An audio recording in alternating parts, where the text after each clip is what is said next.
Kokti Shalo Bharatiya Janata Party Shikla Morchani Haste Committee ni Koklaim Shalemong Panda Songsajakha Ambaso Pandao Manjakha Montri Okra Biplab Kumar Dev Yaksu Montri Okra Jishnu Deborma Salka Tripurani MP Raboti Tripura Khoboi Khorok Chuku Janajati Morchani Emle Rock ADC Amchaini Hamkaini Bahike Ungaiman Abnote Koklam Shalaika ADC Chongmario Bwskangni ADC Bahike Yapo Choboiman Tiprashani Hamkre Bahike Klaiman Abnote Haste Katal Hapangte Kasar Hapang Mokol by Naikoli Tongo Neshaka MP Raboti Tripura Tangsalo Agutla Krishna Nogor BJP Habanago Kasha Koktuma Thrunen Kutumu Panda Khwlaikha Koktuma Thrunen Kutumu Panda Manjaka MP Raboti Tripura Janajati Morchani Komting Nai Bitu Tepromonakari Kubondao Haste Hapang ADC Amsaino Bahike Table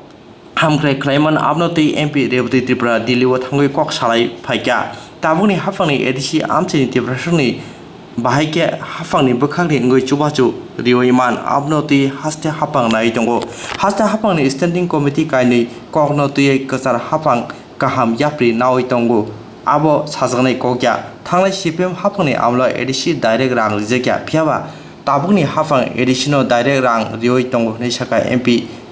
Raboti Tripura Potebo Saka ADC Amchino Bahagi Council Klaiman Amnoti Kasar Haste Hafangni Mokol Kajak Neshaka Tabuk Hafangni ADC Amchini Hamkrini Bagwi Kahamke Samung Tangoitongo Nebo Saka কয়েকদিন আমরা বন্ধ রাখবো সেটা আমরা বন্ধ রেখেছিলাম আবার আমরা ঠিক করেছি নভেম্বরে পুজোর পরে আমরা 5 তারিখ থেকে আবার সেটা শুরু করব তো এই সমস্ত বিষয়গুলি একটা হচ্ছে সরকারের যে উন্নয়নমূলক কাজকর্ম নিয়ে রাজনৈতিক প্রস্তাবনা অর্থনৈতিক প্রস্তাবনা আগামী দিনের কর্মসূচি এই সমস্ত দিক আমাদের সেখানে উঠে এসেছে বিশেষ করে রাজনৈতিক প্রস্তাব সেখানে আমরা সমস্ত বিষয় আমরা আলোচনা করেছি তার মধ্যে ত্রিপুরা রাজ্যের জনজাতিদের উন্নয়নের ক্ষেত্রে যে সমস্ত বিষয় এটা তো ছিল পাশাপাশি আমরা রাজ্য সরকারকে সেখানে অনেকটা ধন্যবাদ আমরা জানিয়েছি কারণ এটা খুব সেনসিটিভ বিষয় ছিল যেগুলি মধ্যে দুটো উদাহরণ আমি দিতে পারি একটা হচ্ছে ব্লু সেটেলমেন্ট সরকার যেভাবে উদ্যোগ গ্রহণ করেছে এবং এই পর্যন্ত যেভাবে কাজ করছে অন্যদিকে হয়তো আপনারা খুব ওয়াকিবহালের সম্পর্কে যে আমাদের জম্পুই হিলের একটা গ্রামকে মিজোরাম সরকারের তরফ থেকে যেটা একটা চিঠি এসেছিল রাজ্য সরকারের কাছে তার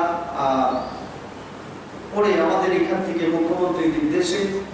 আমাদের চিফ সেক্রেটারি মিজোরাম সরকারকেও একটা চিঠি লিখেছি আমরা আমাদের রাজ্য সরকারের তরফ থেকে যেটা ভূমিকা নেওয়া হয়েছে এটা জনগণের দাবি ছিল সেটা এখন পরিষ্কার হয়ে গেছে তো এই বিষয়গুলি আমরা সামনে রেখেছি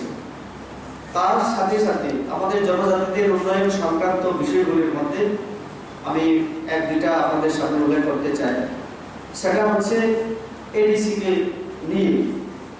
যেমন ধরুন আমাদের কেন্দ্রীয় সরকার আমাদের জনজাতিদের উন্নয়নের জন্য ইতিমধ্যে স্ট্যান্ডিং কমিটি আনন্দ শর্মাকে সভাপতি করে একটা কমিটি কয়েকবার আমাদের ত্রিপুরা রাজ্যের নর্থ ইস্ট তারা ভিজিট করে গেছে আমরা জনজাতি মোর্চার তরফ থেকেও জনজাতিদের সার্বিক উন্নয়ন এডিসি ক্ষমতায়নের ব্যাপারে আমরা লিখিত আকারে বিভিন্ন সময় আমরা কমিটির কাছে এবং কেন্দ্রীয় সরকারের কাছে রাজ্য সরকারের কাছে আমরা আমাদের বক্তব্য আমরা পেশ করেছি তার মধ্যে একটা হচ্ছে প্রথম শুরু যদি করি এডিশনাল পাওয়ার টু টিটিএডিসি যেটাতে একদম পরিষ্কার বলা হয় যেমন সেটা দিতে গেলে আমাদের যে সাংবিধানিক যে অসুবিধা এখন আমাদের কেন্দ্রীয় সরকার ইতিমধ্যে হাত দিয়েছে যে 125তম সংবিধান সংশোধন করার মাধ্যমে সেটা দেওয়া এবং স্ট্যান্ডিং কমিটি ইতিমধ্যে কেন্দ্রীয় সরকারের কাছে পেশ করেছে রাজ্যসভায় আনন্দ শর্মা আমি এই মাসে যখন আমি 5 তারিখ আমি ত্রিপুরাতে আসি তার আগে সম্ভবত আমি 3 তারিখ আমি জি কিষাণ রেড্ডিজি হোম মিনিস্টার অর্থাৎ দুঃখিত MOS ওনার সঙ্গে আমি দেখা করেছিলাম। অমিত শাহজি উনি অসুস্থতার কারণে উনি আমাকে সময় দিতে পারেননি। তো আমি জি কিষাণ রেড্ডিজির সঙ্গে আলোচনা করেছি। সরকার ইতিবাচক দৃষ্টিভঙ্গি নিয়ে কাজ করছে। উনি আমাকে বলেছেন নভেম্বরে কোনো একটা সময় হোম মিনিস্টার আমাদের অমিত শাহজির সঙ্গে দেখা করার পরামর্শ দিয়েছেন এবং সরকারের দৃষ্টিভঙ্গির কথা তিনি আমার সঙ্গে শেয়ার করেছেন। সরকার নর্থ ইস্টের উন্নয়নের জন্য যা যা করণীয় যে বিভিন্ন পরিকল্পনার কথাও তিনি শেয়ার করেছেন। তার মধ্যে আমাদের যে ফেন্সিং বাকি ছিল ত্রিপুরা রাজ্যে এইগুলি কাজ যাতে দ্রুত সম্পন্ন করা যায়, বর্ডার সিকিউরিটি যাতে বৃদ্ধি করা। আপনারা দেখেছেন ইতিমধ্যে কিছু বন্দুক ধরা পড়েছিল মিজোরাম এবং ত্রিপুরা সীমান্তে। এই সমস্ত বিষয়গুলি নিয়ে আমাদের সেই দিন আলোচনা হয়েছে। প্রায় 45 মিনিটের মতো আমি ছিলাম ওনার সঙ্গে। তো সাংবিধানিক যে অধিকার আমাদের ষষ্ঠ তফসিল মোতাবেক দেওয়া হয়েছিল সেটা নিয়ে আলোচনা হয়েছে এবং বাকি দিতে গেলে যে সংবিধান সংশোধন করা দরকার তার জন্য আমাদের কেন্দ্রীয় সরকার এখন 125তম যে সংবিধান সংশোধনের উদ্যোগ গ্রহণ করেছে। আমাদের এই ব্যাপারে বিস্তারিত আলোচনা হয়েছে এবং গত দিনের যে আমাদের যে কার্যকারিণী সেখানেও এই বিষয়গুলি উঠে এসছে এবং বিশেষ করে আমাদের রাজ্য সরকারের তরফ থেকে কেন্দ্রীয় সরকারের কাছে 8,389 কোটি টাকা স্পেশাল একটা প্যাকেজের মাধ্যমে আমাদের TTA ADC আর্থ সামাজিক সাংস্কৃতিক ভাষাগত যে উন্নয়ন সেটা যাতে ত্বরান্বিত করা যায় তার জন্য